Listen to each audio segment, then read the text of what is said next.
ñëw ci lu bare bari ci leerut Seydina Muhammad moom borom bis bi Serigne Touba nag daan wax ne mboolem yonent yooyu seen xéewal yi ñu am ak seen maqaama yi ñu am nee na dara mayu leen ko lu dul rek nangu gi nga xam ne nangul nañ ko yonent yàlla Muhammad yonent boobu nag yàlla joxoon ko kéemaan bu rëy ndax moom ci boppam dafa doyoon sëkk kéemaan téere bu toll ni alxuraanul karim yàlla wàccee ko ci koo xam ne jàngut muy li ñu tuddee illettré du noonu la ci tubaab waaw yàlla wàccee ko ci waaye loolu it yàlla wàccee ko ci askan woo xam ne ak xeet woo xam ne askan waa xeet wa it ñoom it jànguñu huwa allazi ba'atha fil ummiyyiina rasulan minhum yatluuna alaykum ayatihi yàlla la soob mu wàccee Seydina Muhammad ci xeet woo xam ne xeet wa jànguñu loolu nag war a doon kéemaan muy indi lu mel ni alxuraan te amul fóot muy indi lu mel ni alxuraan ba mu wàccee ba tey jii nga xam ne yahud yi ñoom ñëpp daje nañu fu nekk di fa seet rek ci alxuraan ci benn fóot duñ ko ci gis benn nit rek moo mus a taxaw ci benn professeur suñu benn xarit bu ñu xamoon fii mu ne Fatiha bi dafa am fóot parce que ba ca Grèce ak bi ñu jàng bokkul ba mu ko defee ñaari weer la feebar matul 6 mois mu dem waaw Fatiha bi nga xam ne mooy faj lépp loolu kuy xaru rek moo koy def yonent boobu nag nga xam ne moom alquran dafa doyoon sëkk moom Seydina Muhammad bu ko daan jël daan ko jàng ci njàng moom ko daan jàng yéefar yi dañ daan nëbbatu di ñëw di déglu li muy jàng di déglu alquran di déglu gi ak neex gi mu neex bu ñu génnee kenn ku nekk di wax sa morom waaye yow am fi doon wut loo fi def noonu ni nu ko xamee nga xam ne xam nañ ci ku mel ni xutbatu ak walit nga xam ne ñoom ñooñu ñëpp daawuñu daan def lu dul rek booba yonent bi lii mu indi muy alxuraan mu jaaxal leen lool yëf yi nag xam naa ne lu bari dama ci cofal rek barkelu ci guddi gi ndax du fi xet waaye jëlee nañ ci ibnu abbas radiyallahu anhuma bu wax ne dafa am bis yéefari waa màkk yi ñoom ñépp nag ñu dajaloo dikk ci Seydina Muhammad ba ñuy ñëwee ci ñoom booba diingat indi leen fa ku mel ni ki ñuy wax Walid ibnul Muhira ak Abul Jahlin ibnul Xisam ak Xaas ibnul Wail ak Aswad ibnul Mutalib gaa yi ñoo ñëwoon ne yonent bi ñoom ñii dikk ne ko waaye yow dangay wax ne yàlla mi la yónni mooy borom mooy rabbul samaawaati wal ard mu ne waaw ñu ne ko dañoo bëgg nga wàcce weer wi yonent bi ni leen ñu ne waaw yonent bi tàllal ñaari loxoom jëbale ko kaw asamaan di ñaan ba yàgg weer wi wàcc ba ci loxoy Seydina Muhammad weer wi bi mu ñëwee ba foofu def daal di xar ñaari xar wi jëm fii xar wi jëm fii kooku yàlla defar na ko Seydina Muhammad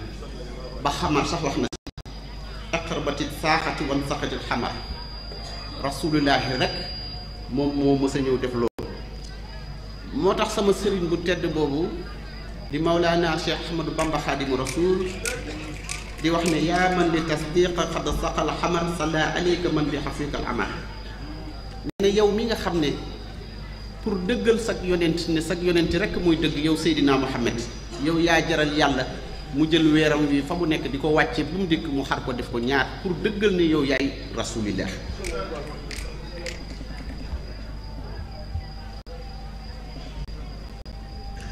kooku nag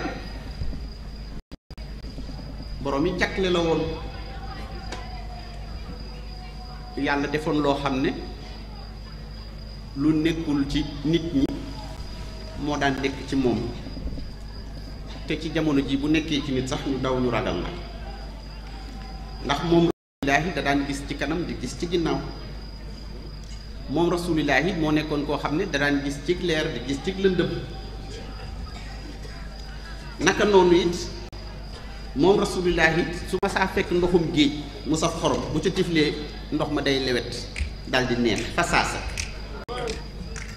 moom it musul di dox di sonn daawul kenn mësu koo gis moom Seydina Muhammad muy ëbbali. bu ma saa dox di ànd ak njool yi it loo njool njool Seydina Muhammad moo lay sut ba magi wala fii di ko wax njool màkk.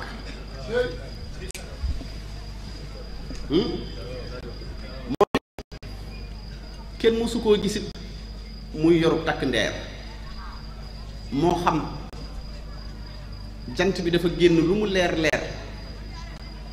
wala guddi gi it lu mu leer leer moom daawul am takk ndeer.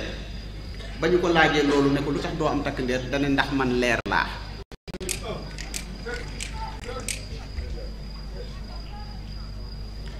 bokk na ci it moom weñ daawu ko dal daawul dal sax ay yéreem aw yooyu it musta muucu deretam.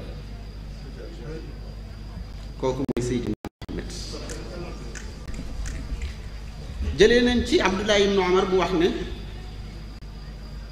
dégg na ci yonent bi mu wax ne yàlla defal na ko lu mu defalul yonent yi mooy malaaka mii ñuy wax Israfil. nee na yonent bi wax na de Israfil de ci man la njëkk a wàcc te it dootul wàcc ci beneen yonent ci man Muhammad. te keroog bi mu ñëwee ci man it dani ma suñ borom dani ma digal na ma ne ma loo bëgg yow Muhammad ma def ko. boo bëggee tey jii ma def la ngay yonenti jaam ñépp wala ma def la it ngay yonenti buur. yonent bi nee na bi ma demee bay bëgg di tontu nee na Seydina moo ma kobos piis ma ne ma toroxlul. rasulillahi nee na ma dellu daal di toroxlu. nee na bi mu toroxloo ba noppi nee na ndax keroog loolu ko malaaka mi wax su ko nangu woon rek bu ëllëgee yowmal xiyam buñ demee duñ fa fekk dara waaye boobu ma ngay sédd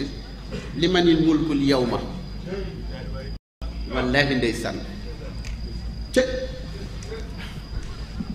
loolu kooku di borom jagle yoo xam ne bokkaale wu ko kenn. moom rasulullahi moomu moom borom bis bu tedd bi da daan wax naan ana sayyidul walidi aadama wal yawmal xiyaamati wala faxar. nee na man Seydina Muhammad maay sangu bépp doomu aadama képp ku jóge ci aadama rek man Muhammad maay sa sang. te it nee na bi yadihi li waay ànd wala faxar. nee na it sama loxo bii ci la sama borom teg parasolu li waay alhamdu te ne te it nee na lii ma wax tiitaruuma ci.